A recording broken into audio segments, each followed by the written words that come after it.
అల్లు అర్జున్ నటించిన 'పుష్ప' సినిమా అయితే తెలుగు సినిమా చరిత్రలోనే సోమవారం నాటికి అత్యంత భారీ వసూళ్లు సాధించిన చిత్రంగా అయితే రికార్డులకు ఎక్కింది. 'బాహుబలి 2' సుమారుగా 1803 కోట్ల రూపాయల వసూలు సాధిస్తే దాన్ని క్రాస్ చేసి 1814 కోట్లు సోమవారంతో 'పుష్ప 2' సాధించింది.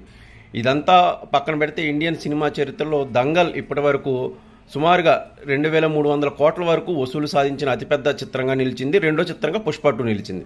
సో ఇక్కడ వరకు బాగానే ఉంది, కానీ తెలుగు సినిమా చరిత్ర పూర్తి పునర్వైభవం దిశగా వెళ్తుందా, లేకపోతే అసలు ఎటు వెళ్తుంది అన్నది కూడా ఒకసారి ఆలోచించాల్సిన అవసరం అయితే ఉంది.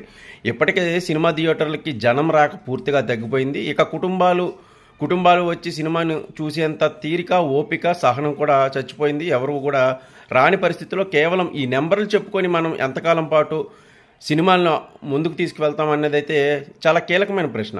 ఎందుకంటే ప్రేక్షకులు ఎప్పుడైతే థియేటర్లకు వస్తారో అప్పుడే కలెక్షన్లు పెరిగితే దానికి సంబంధించి డబ్బు వస్తుంది. అయితే ఇప్పుడు ప్రస్తుతం జరుగుతున్న వ్యాపారం అంతా కూడా కేవలం కమర్షియాలిటీ, కేవలం కళారూపాలని పూర్తిగా ప్రజల్లోకి చొప్పించి వాళ్ళు మన్ననలు పొందడం కాకుండా కేవలం వ్యాపార ధోరణితోనే ప్రస్తుతం అంత కలెక్షన్ల రూపంలో ఈ హంగామా జరుగుతుందని అయితే నా అభిప్రాయం.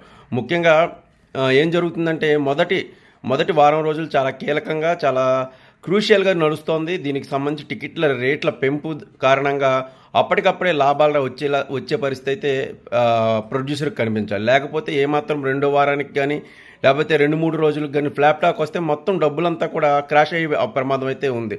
ముఖ్యంగా చిన్న సినిమాలు దీనివల్ల పూర్తిగా నష్టపోయే అవకాశం కూడా కనిపిస్తోంది. చిన్న సినిమాలు కానీ లేకపోతే కొంచెం ఈ అవార్డుకు సంబంధించిన ఫిల్మ్స్ కానీ వచ్చే అవకాశం పూర్తిగా తగ్గిపోతుంది. ఓన్లీ కమర్షియల్ సినిమాలు, కమర్షియల్ హీరోల హవా మాత్రమే ఉండే అవకాశం ఉంటుంది. వస్తే డబ్బులు వస్తాయి, లేకపోతే డబ్బులు పోతాయి అనే పరిస్థితికి తప్ప దీనిలో ఇంకా ఏమీ ఉండదు. ఇంకా సినిమా థియేటర్లో సినిమాల్లో కొత్తగా మనం ఆశించేది ఏమీ ఉండదని అయితే అర్థమవుతుంది.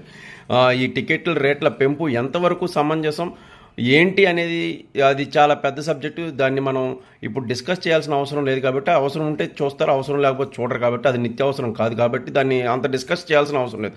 కాకపోతే సినిమా రంగం అనేది నానాటికి ఎంత తీసికట్టుగా తయారవుతుంది. కేవలం కలెక్షన్ల కోసమే మాత్రమే సినిమాలు వచ్చే పరిస్థితి అయితే వచ్చే కాలంలో మనం చూడబోతున్నాం. ఇది నా దృష్టిలో అయితే ఆరిపోయే దీపానికి వెలుగు ఎక్కువ అన్నట్లుగా ఇప్పుడు వస్తున్న కలెక్షన్లు కానీ, ఇప్పుడు జరుగుతున్న హంగామా కానీ పూర్తిగా సినిమా పరిశ్రమ కనుమరుగు అయిపోతున్న తరుణంలో చివరిగా వస్తున్న వెలుగేమో అన్న భయం కూడా కలుగుతుంది. సో దీనిపై సినిమా పెద్దలు కూడా ఒక రకమైన స్ట్రాంగ్ డిసిషన్ తీసుకోవాల్సిన అవసరం అయితే ఖచ్చితంగా